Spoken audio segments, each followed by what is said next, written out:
ಲೋಕನಾಯಕ doctor Bhimanna Khandre ಅವರು ನಿನ್ನೆ ಸುಮಾರು 10:50 ಸುಮಾರಿಗೆ ಲಿಂಗೈಕ್ಯರಾಗಿರ್ತಕ್ಕಂಥದ್ದು. ಈಗಾಗಲೇ ಸಾಕಷ್ಟು ಏನು ಅವರ ಕುಟುಂಬಸ್ಥರಲ್ಲೂ ಕೂಡ ಸಾಕಷ್ಟು ನೋವನ್ನು ಉಂಟು ಮಾಡಿದೆ ಅಂತ ಹೇಳ್ಬೋದು. ಈಗಾಗಲೇ ಅವರ ಮನೆಯ ಒಳಗಡೆ ಕೂಡ ಅವರ ಪಾರ್ಥಿವ ಶರೀರ ಕೂಡ ಇಲ್ಲೇ ಇಟ್ಟಿರ್ತಕ್ಕಂಥದ್ದು. ಸುಮಾರು ಈ 9 ಗಂಟೆಯಿಂದ ಅವರ ಮನೆಯ ಪಕ್ಕದಲ್ಲೇ ಕೂಡ ಅವರ ಅಂತಿಮ ದರ್ಶನಕ್ಕೂ ಕೂಡ ಎಲ್ಲ ಸಕಲ ವ್ಯವಸ್ಥೆನೂ ಕೂಡ ಈಗಾಗಲೇ ಮಾಡ್ಕೊಂಡಿರ್ತಕ್ಕಂಥದ್ದು. ಭೀಮಣ್ಣ ಖಂಡ್ರೆ ಅವರು ಸಾಕಷ್ಟು ಏನು ಸುಮಾರು 4 ಬಾರಿ ಶಾಸಕರಾಗಿದ್ದರು, 2 ಬಾರಿ MLC ಕೂಡ ಸೇವೆ ಸಲ್ಲಿಸಿದ್ರು. ಸಾಕಷ್ಟು ಇಡೀ ರಾಜ್ಯಾದ್ಯಂತ ಕೂಡ ಸಾಕಷ್ಟು ಅಭಿಮಾನಿಗಳನ್ನು ಕೂಡ ಇನ್ನೂ ಹೊಂದಿದ್ರು ಅಂತ ಹೇಳ್ಬೋದು. ಹೀಗಾಗಿ ಅವರ ಸಾವು ಸಾಕಷ್ಟು ಅವರ ಅಭಿಮಾನಿಗಳು ಸಾಕಷ್ಟು ನೋವನ್ನು ಕೂಡ ತರಿಸಿರ್ತಕ್ಕಂಥದ್ದು. ಈ ಬಗ್ಗೆ ಸಾಕಷ್ಟು ಕೂಡ ಅವರು ಇದ್ರ ಬಗ್ಗೆ ಮಾತಾಡ್ಲಿಕ್ಕೂ ಕೂಡ ಸಾಗರ ಖಂಡ್ರೆ ಅವರು ಇದ್ದಾರೆ, ಸಂಸದರು ಸಾಗರ ಖಂಡ್ರೆ ಅವರು ಅವ್ರನ್ನ ಮಾತಾಡ್ತಾರೆ. ಸುಮಾರು 10 ದಿನಗಳಿಂದ ಅಜ್ಜಿಯವರು ಅವರಿಗೆ ಹುಷಾರಿರಲಿಲ್ಲ, ಆಸ್ಪತ್ರೆಯಲ್ಲಿ ಅವರಿದ್ರು. ಕಳೆದ 3-4 ದಿನಗಳಿಂದ ಅವರು ಮನೆಯಲ್ಲೇ ಇದ್ರು. ಈ ಸಮಯದಲ್ಲಿ ಸಾವಿರಾರು ಜನ ಈ ರಾಜ್ಯದಂತೆ ಹಾಗೂ ಇತರ ರಾಜ್ಯ ಮಹಾರಾಷ್ಟ್ರ, ತೆಲಂಗಾಣ, ಆಂಧ್ರದಿಂದ ಕೂಡ ಬಹಳ ಜನ ಬಂದು ಅಭಿಮಾನಿಗಳು ಬಂದು ಅವ್ರನ್ನು ಭೇಟಿಯಾಗಿದ್ರು. ಇದರಲ್ಲಿ ಸುಮಾರು ಎಲ್ಲ ನಮ್ಮ ಗುರುಗಳು, ಸ್ವಾಮಿಗಳು, ಮಠಾಧೀಶರು ಕೂಡ ಬಂದು ಅವರಿಗೆ ಆಶೀರ್ವಾದ ಮಾಡಿದ್ರು. ಎಲ್ಲ ವರ್ಗದ ಎಲ್ಲ ಸ್ವಾಮಿಗಳು ಅವರಿಗೆ ಪ್ರಾರ್ಥನೆ ಕೂಡ ಮಾಡಿದ್ರು, ಅವ್ರ ಸಲುವಾಗಿ ಪ್ರಾರ್ಥನೆ ಕೂಡ ಮಾಡಿದ್ರು. ಇವತ್ತಿನ ದಿವಸ ಅವ್ರು ನಮ್ಮ ಜೊತೆ ಇಲ್ಲ. ನಿನ್ನೆ ರಾತ್ರಿ ಸುಮಾರು 10:50 ಅವರು ನಮ್ಮನ್ನು ಬಿಟ್ಟು ಹೋದ್ರು. ಇವತ್ತೇ ಸಾಯಂಕಾಲ 5 ಗಂಟೆ ತನಕ ಅಂತ್ಯಕ್ರಿಯೆ ನಡೆಯಲಿದೆ. ಇವತ್ತಿನ ದಿವಸ ಎಲ್ಲರೂ ನಾವೆಲ್ಲ ಬಹಳಷ್ಟು ನಾವು ಬಾಬನ ಜೊತೆ ಇದ್ದಾಗ ಏನು ಮೆಮರೀಸ್ ಇದ್ದು ಅದನ್ನೆಲ್ಲ ನಾವು ನೆನೆಸ್ಕೊಂಡು ನಮಗೂ ಕೂಡ ಬಹಳಷ್ಟು ದುಃಖ ಆಗ್ತಾ ಇದೆ.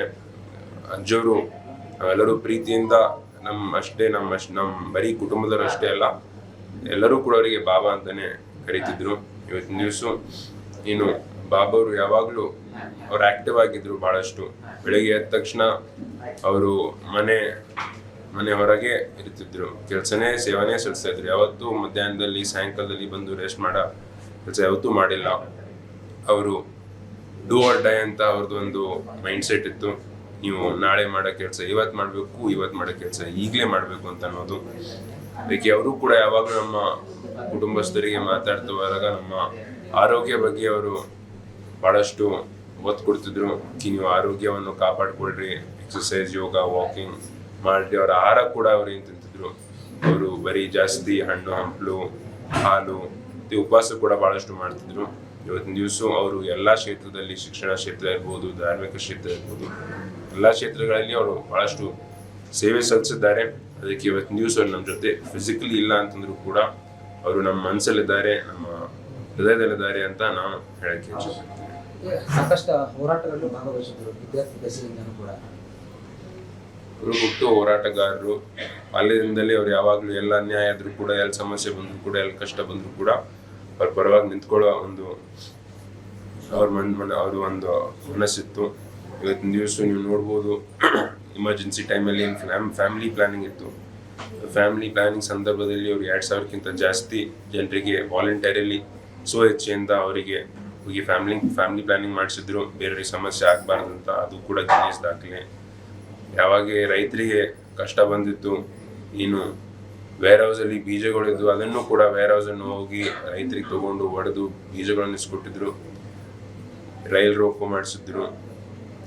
ಈ ರೀತಿ 1971ರಲ್ಲಿ ಏನು ಬರಗಾಲ ಬಂದಿತ್ತು, ಆವಾಗಲೂ ಕೂಡ ಬೀದರ್ ಅಷ್ಟೇ ಇಲ್ಲ, ಆವಾಗ ಅವರು ಹುಬ್ಳಿ ಕಡೆ ಹೋಗಿ, ಹುಬ್ಳಿ ಯೂನಿವರ್ಸಿಟಿಯಲ್ಲಿ ನೀವು ಫೀಸನ್ನು ನೀವು ವೇವ್ ಮಾಡಬೇಕು, ಕ್ಯಾನ್ಸಲ್ ಮಾಡಬೇಕು ಅಂತ ವೈಸ್ ಚಾನ್ಸಲರಿಗೆ ಹೋಗಿ ನಾನು ಉಪವಾಸ ಇರ್ತೀನಿ ಅಂತ ಒಂದು ಹೇಳಿ ಆ ಫೀಸ್ ಕೂಡ ಹುಬ್ಳಿಯಲ್ಲಿ ಇರುವ ವಿದ್ಯಾರ್ಥಿಗಳು ಕೂಡ ಅವರು ಸಹಾಯ ಮಾಡಿದ್ರು. ಅದಕ್ಕೆ ಬರೀ ಬೀದರ್ ಅಷ್ಟೇ ಇಲ್ಲ, ಇಡೀ ರಾಜ್ಯದಂತೆ ಅವರು ಬಹಳಷ್ಟು ಸಮಾಜ ಸೇವೆ ಮಾಡಿದ್ದಾರೆ. ವೀರಶೈವ ಮಹಾಸಭಾ ಕೂಡ ಅಧ್ಯಕ್ಷರಾಗಿ ಸಾಕಷ್ಟು ಸಂಘಟನೆ ಮಾಡಿ ಅಲ್ಲಿ ಬೆಂಗಳೂರಿನಲ್ಲಿ ಕಟ್ಟಡ ಕಟ್ಟಿಸಿ ಬಹಳಷ್ಟು ಇಡೀ ನಮ್ಮ ಸಮಾಜ ಇರ್ಬೋದು, ಅದು ಯಾವ ರೀತಿ ನಾವು ಉದ್ಧಾರ ಆಗಬೇಕು, ಬೆಳಬೇಕು ಅಂತ ಒಂದಷ್ಟೇ ಒಂದು ಮನಸ್ಸಿತ್ತು.